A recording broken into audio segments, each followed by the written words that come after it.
Sosok Serka Muhammad Hanif Widiantoro, anggota TNI Angkatan Laut, jadi korban dirampok, mulut dilakban, mata diikat.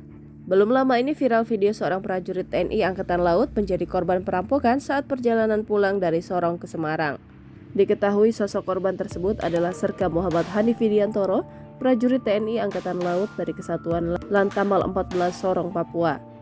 Adapun Serka Muhammad Hanif berangkat dari Bandara Domin Edward Osok, Kota Sorong ke Bandara Soekarno-Hatta pada Kamis 6 April 2023. Ia disebut bermaksud hendak menuju perjalanan pulang ke kampung halamannya di Kecamatan Jambu, Kabupaten Semarang, Jawa Tengah dengan menggunakan bis. Naasnya nasib tak baik menimpa anggota TNI Angkatan Laut ini yang mendapati pengalaman buruk karena diarahkan ke mobil travel Avanza Silver plat B dengan dalih bis tidak jadi berangkat.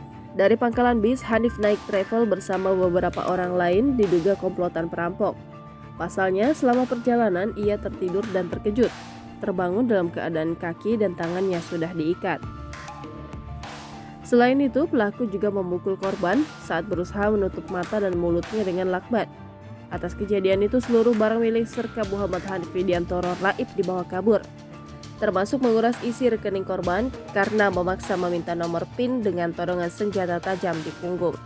Setelah semua barang dirampas, Serka Muhammad Hanif Widiantoro diturunkan di Desa Kebandingan, Kecamatan Kedung Banteng, Kabupaten Tegal. Anggota TNI itu diturunkan dalam keadaan berjalan tanpa alas kaki dengan mengenakan sweater abu-abu dengan celana berwarna krem. Sementara kaki dan tangannya juga masih dalam kondisi terikat dan mata tertutup lakban. Pada Jumat 7 April 2023 pagi, Serka Muhammad Hanif kemudian ditemukan oleh warga.